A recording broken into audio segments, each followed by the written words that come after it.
اب اس کو ادا نہ کرنے کا جو عذاب ہے، اخروی جو عذاب ہے، دنیاوی تو یہی ہے کہ وہ مال کبھی اس کے لیے نفع بخش نہیں بنتا ہے۔ ایک حدیث پاک رسول کریم علیہ الصلوۃ والسلام کی ایڈ کر لیں، حضور علیہ السلام نے فرمایا جب بھی مال آتا ہے نا، پیسہ آتا ہے، جب بھی پیسہ جب بھی آتا ہے اپنے ساتھ مصیبت لے کے آتا ہے۔ پیسہ جب بھی آتا ہے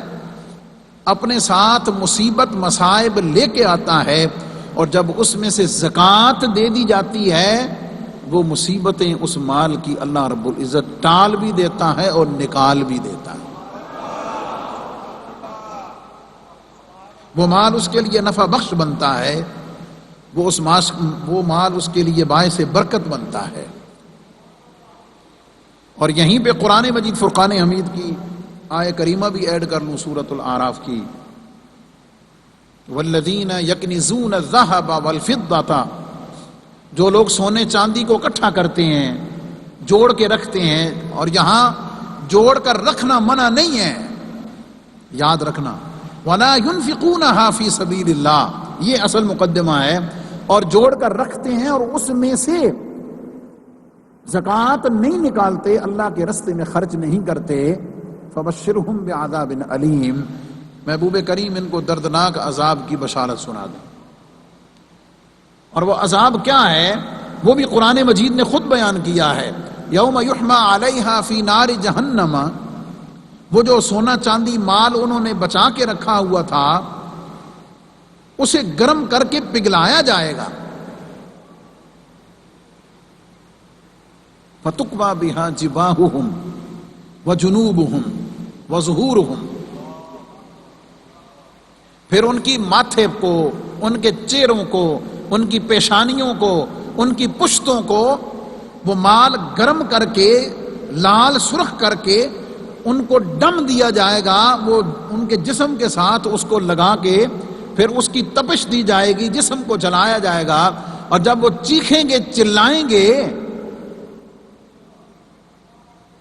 تو فرشتے کہیں گے ھذا ما کنزتم لانفسکم۔ قرآن کی تذکیر کا انداز دیکھیں،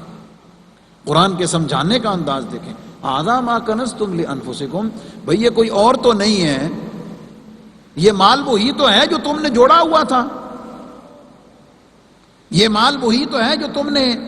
سوئس بینکوں میں اور لاکرز میں تم نے رکھا ہوا تھا، جسے تم کبھی کبھی صرف دیکھ کے خوش ہو جاتے تھے، سوچ کے خوش ہو جاتے تھے کہ میرے پاس اتنا ہے۔ ھذا ما کنزتم لانفسکم، یہ تو وہی مال ہے جو تم نے اپنے لیے جوڑا ہوا تھا، اور اب چیختے چلاتے کیوں ہو؟ فذوقوا ما کنتم تکنزون، اب اللہ کے رستے میں اس میں سے خرچ نہ کرنے کی وجہ سے یہ سارے کا سارا مال تمہارے لیے عذاب بنا، اب اس کا مزہ چکھو۔ اس میں نکتہ سمجھنے والا ہے، جس مال میں سے زکوٰۃ نہ دی جائے، جس مال میں سے زکوٰۃ نہ دی جائے وہ پورا مال باعث عذاب ہے، وہ پورے کا پورا مال باعث عذاب ہے، اور جس مال میں سے زکوٰۃ 2.5% دے دی جائے، اللہ اکبر، تو 2.5 وہ زکوٰۃ تو دے دیتا ہے، اس کا 2.5% تو نکال دیتا ہے، لیکن باقی جتنا بچ جاتا ہے وہ سارا تیرے لیے باعث برکت اور باعث رحمت بھی ہو جاتا ہے۔